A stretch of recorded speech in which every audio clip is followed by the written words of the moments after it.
The failure to act with sufficient ambition to avert the climate catastrophe will be the greatest moral failure of our time. Making changes takes courage, and if we don't change things, we won't have a future. We need a president who respects science, who understands that the damage from climate change is already here. You have stolen my dreams and my childhood with your empty words. Change is coming, whether you like it or not. Zero Carbon Easter. Hello and welcome to Zero Carbon Easter, Series 2, The Manifesto. I'm Ian Collins. It's Friday, it's green, and it's a pretty impressive agenda of issues that have been floating around the environmental area over the last week. The man with the bulky file is, of course, Dale Vince. Morning to you, Dale. Yeah, morning, Ian. You caught me whistling It's Coming Home earlier. It's coming home. You were giving topical a football riff there. I was. I mean, I don't like the song, but it got stuck in my head. Yeah. Well, it's earworm territory, isn't it? It's happening. Yeah. I mean, I think we'll win on Saturday. I'm confident of that, and I think we'll find ourselves in a final with Belgium. That's my prediction. You see, they're the team that nobody was really talking about at the beginning of this. And, there was a lot of eyes on Germany and France, and of course they've now walked the plank, but Belgians have absolutely turned it in, haven't they? Yeah, they have. Yeah, I think they're 4 games with clean sheets, same as England. Correct, yeah. Except they've scored 7 goals. We haven't quite got that one. I see it's in the final with Belgium. That's my prediction. We should be doing a talk sports show now, shouldn't we? Well, you can't avoid football, can you? I mean, I was on GB News a couple of days ago, just talking about greening up football, which was a bit surprising. I'm doing a piece with our buddy Mike Graham later on greening up football, and then Times Radio on Sunday about greening up football. I mean, it's all anybody wants to talk about this week. Yeah. Well, it's kind of feeding into just about every agenda, isn't it? But the fundamentals or the nuts and bolts of the backdrop to all of these stories, of course, shouldn't be forgotten, which is why we're here each week on this. Let's start with this one. Canada is a warning, is the headline here. More and more of the world will soon be too hot for humans because they've had this sort of almost 50 degrees Celsius temperatures over the last week. It's been extraordinary. Yes, incredible. And I think like 500 people have died now. Joe Biden has made it clear he blames the climate crisis. I think he's had a sarcastic swipe at climate change deniers in America. And 50 degrees is quite hideous. A few weeks ago, 5 Middle Eastern countries recorded over 50. And it's actually a survivable temperature for humans, except when the wet bulb temperature hits 35. And the wet bulb temperature is basically a thermometer with a wet cloth over it. And it tells you the temperature at which water will evaporate. And of course, we cool ourselves by sweating, and our internal temperature is meant to be about 36 degrees. So when the wet bulb hits 35, we start to die. And it used to be thought impossible for that to happen, but it happened last year in Pakistan for a couple of hours. Yeah. And that's a really scary thought, because as a kid, I watched films about the Ice Age, and it led me to imagine all kinds of futures where we had to survive an ice age, and how would we do that? But actually, I think it's a heat age that is going to threaten us more, because we can't actually operate outdoors at this 35-degree wet bulb temperature. We just can't live because we can't cool ourselves. And that's a pretty scary thought. Particularly for anybody that wants to say, and I don't know if this is a story that you've got in your mind today, Ian, but for anybody that wants to say, oh, there are upsides of the climate crisis, aka the BBC have jumped in and done this recently. Yeah, it's funny when people just come out and they say this and mean it, because people joke and go, well, it means we have nice summers, doesn't it? And, okay, you can say that in a lighthearted way, but actually some people believe that that's a good thing because it will just be warmer. Yeah. Well, look, I mean, the BBC have gone further than that. They've published something online, and basically there are reasons to be cheerful about the climate crisis, for fuck's sake. And there's about 8 bullet points. Most of them relate to less ice. So less ice opens up a northwest passage for ships. Whoop, whoop. It opens up the ability to grow crops in Siberia, whoop, whoop, all kinds of ice related. When the ice is gone, we can do all these other things, which is madness, just madness. And this is the BBC. Yeah, you'd think they might know better over there. Oh, yeah, and it was aimed at kids, by the way. Sorry, that's great. Yes, educate them in this way. But of course, you talk about the minds of juveniles. I think something's going on in Aberdeenshire Council at the moment, Dale, because we had this from Pam, who says, ever heard of councillors rejecting a wind farm because of a crash risk? Do you ever think planning will allow windmills again? And this is the story of Aberdeenshire Council, where councillors threw out plans for another wind farm near Stonehaven because they feared that the giant structures could cause aeroplanes to crash. Oh, okay.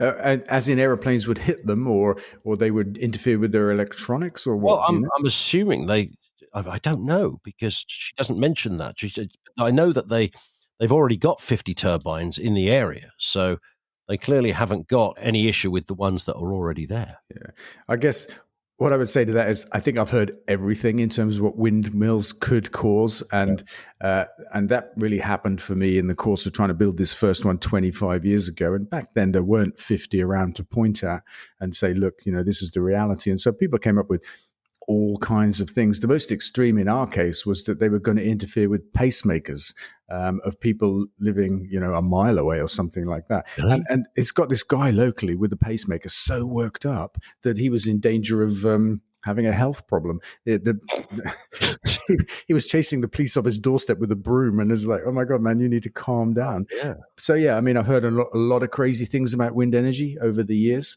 I haven't heard about planes crashing, but in our case, again, apparently they were concerned that they wouldn't show up on radars or something. Oh yeah, that's been around forever. But listen, what plane should be flying at 100 feet or even 100 meters? I was going to say, I mean, I know they're big old beasts, a wind turbine, but I've never been on an aeroplane that flies quite that low. Only the RAF fly that low, and they absolutely do block wind farms when when they have flight paths and training areas kind of in the vicinity, and they want to do low flying exercises and stuff like that. But you're talking about 100 meters. I mean, there's no commercial plane should be flying at that height.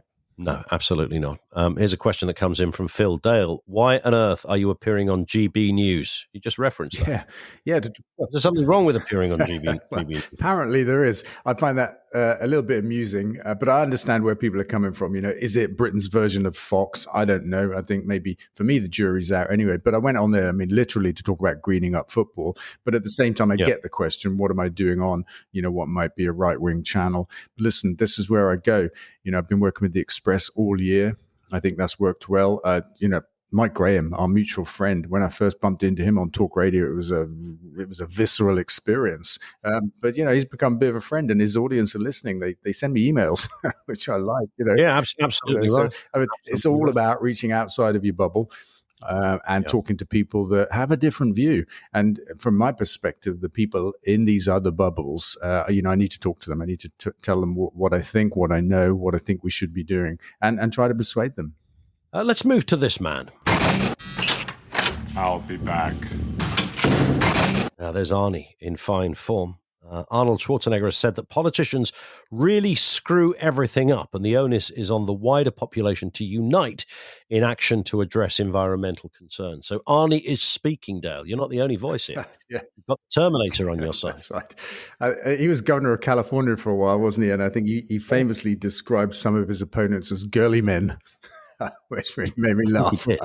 Yeah, he was quite a liberal, considering he's meant to be a Republican. He was a fairly liberal character and quite popular. Yeah. Listen, I get what he's saying, but I think he's wrong. I don't think it is the onus is on people. I think absolutely we have a responsibility and we have an ability to affect change, but we can't say that governments and politicians don't have a responsibility and the onus is not on them. They have the biggest levers of power.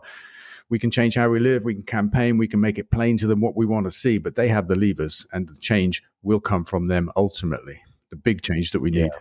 But it needs other voices, doesn't it, around, like yourself, whether it's somebody like yourself who's an entrepreneur and an environmentalist, whether it's somebody like Schwarzenegger who's got a big global profile.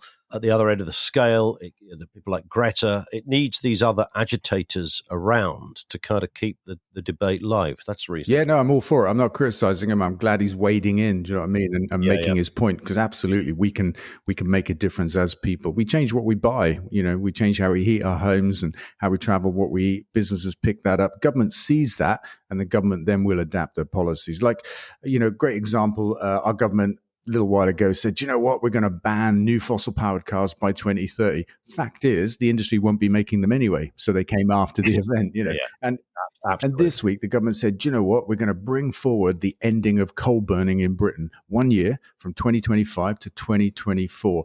And guess what? Last year, it was 1.6% of our energy mix. So what the government can see is that it's dead on its feet and it'll be gone by 2024 anyway. But that's what happens.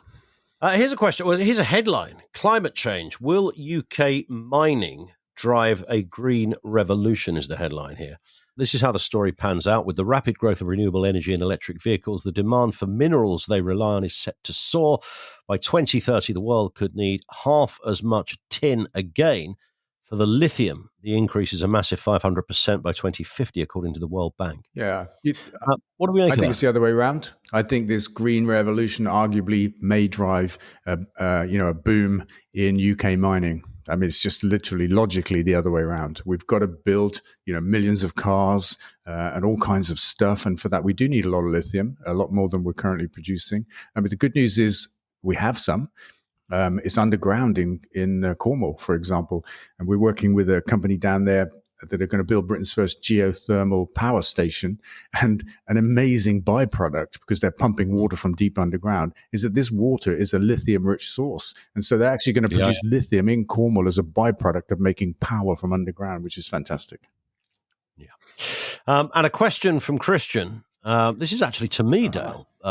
It says, I need to know, Ian, what kind of changes have you made to your life since working on the show with Dale? I'm just going to put my feet up now then, Ian, while you take this one. We hear a lot about Dale, but I'm wondering what's going on with you. I don't know. I think this is written kindly, this question. I would say, actually, Dale, there's two things.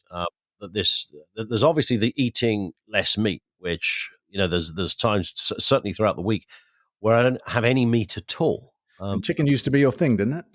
Yeah, because I've always looked at Colonel Sanders as some kind of god figure, and he's got messianic properties. And frankly, when it comes to worship, the mighty Colonel and his parlors of joy for years have been the places that I've chosen to kind of gravitate towards. In fact, I don't even think I had to try. I felt I was pulled towards the mighty Chicken Emporium.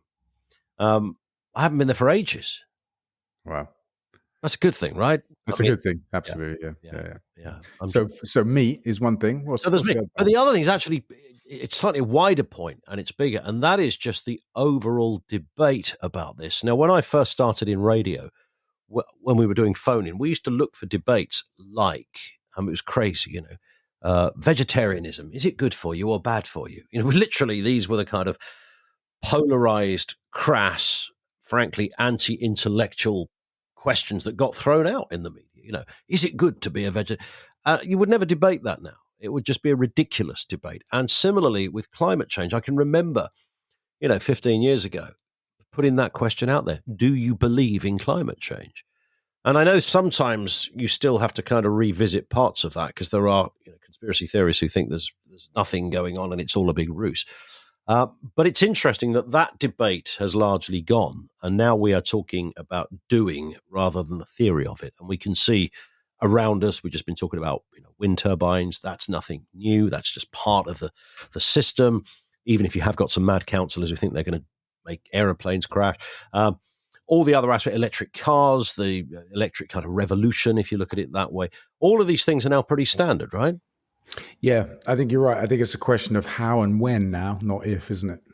Yeah. I think now we're talking about, and industries are thinking, because we've said many times, haven't we, that even if you just looked at it from a business perspective, there's money in them there green hills. Yeah.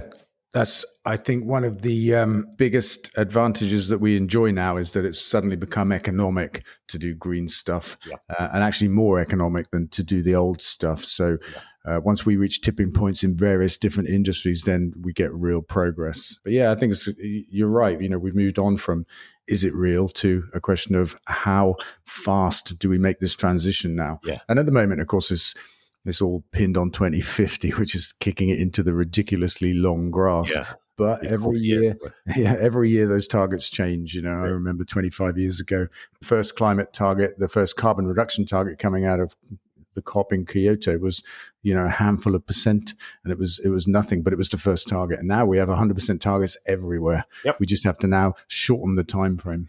Indeed. On that topic, I've got a little story here about a proposed global treaty to end the production of virgin plastic. Sounds like a fantastic idea, doesn't it? Let's stop making plastic. Oh, The catch in this is that the proposal is not to do it for another 20 years. Come on, guys.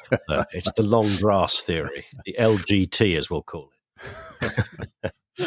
But that'll change. As soon as we get a target for ending plastic at 2040, you know that it'll come down to 2035 within a couple of years. Of course. Dale, that's it for this episode. We'll speak in a week. Fabulous. And we'll be in the semis by then. We'll be in the semis by then. Have a good week, Dale. We could be in the final by then. That's true. Yeah. Actually. This time next week. Wow. Watch this space. We'll have to do a duet if that's the case. At the opening of next week's show. The double whistle. It's an absolute beauty. People would pay for that. That's it for this episode. Don't forget, of course, you can follow this podcast from your podcast provider so you get each new episode automatically. Leave a review there as well. And do follow Dale on social media, twitter.com/DaleVince, facebook.com/DaleVince. Zero carbon. East of.